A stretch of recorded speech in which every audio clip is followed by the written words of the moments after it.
பயங்கர கோவக்காரரு அவர் வந்து அந்த மாதிரியான விஷயங்களும் ஃபேஸ் பண்ணியிருக்காருல்ல சார். ஆமா அது இருக்குங்க. இப்போ நான் என்ன சொல்றேன்னா எல்லாம் கலந்து தானே மனுஷன். கண்டிப்பா உங்களுக்கு கோவம் வரும், சந்தோஷம் வரும், வெக்கப்படுங்க, எல்லாம் தான் இருக்கும். ஒரு அழகான பொண்ணு பார்த்தா என்ன பண்ணுவீங்க? உங்களே பார்த்துட்டு இருக்கா கண்ணா சராம என்ன பண்ணுவீங்க? ஃபீலிங்ஸ் அழகான ஒரு பொண்ணை பார்த்தா நம்ம பார்த்து அது பார்க்கலாம்.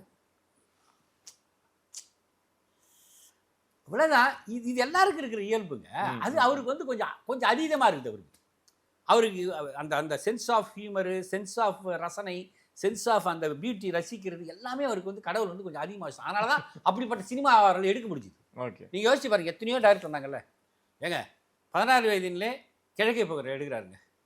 அப்பயே பாருங்க, அதாவது ஒரு நாவிதர் கேரக்டர் வச்சிருப்பார் படத்தில்.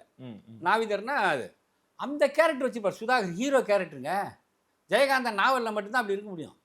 பாலா அதுக்கப்புறமா அந்த இது எடுத்தார்ல, அந்த சுடுகாட்டில் அந்த மாதிரி கேரக்டர் அவர் கிழக்கே போகிற ரயிலே பண்ணிட்டார். நாவிதர் கேரக்டர், நாதஸ்வரம் ஊதுற கேரக்டர், இதெல்லாம் வந்து நீங்கள் இப்போ ரெகுலராக பார்க்குற கேரக்டரா சொல்கிறேன். அதை வந்து கமர்ஷியலைஸ் பண்ணி, அதாவது ஒரு அந்த கிராமமான மாறாமல் எடுத்துருப்பார்.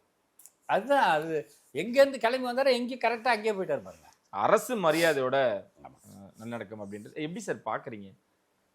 அது மிக சரியான முறையில் கொடுக்கப்பட்ட மரியாதை, அவருக்கு கொடுக்க வேண்டிய மரியாதை, கொடுக்கப்பட வேண்டிய. ஏங்க அவருக்கு நேஷனல் அவார்டு ஒன்றுமே கிடையாது. வருஷம் வாங்கியிருக்காருங்க.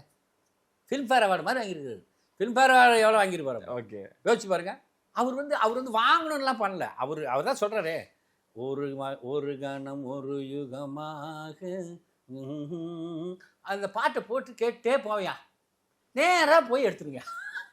நம்ம அப்படி இந்த பாட்டை நான் எப்படி அதெல்லாம் கிடையாது.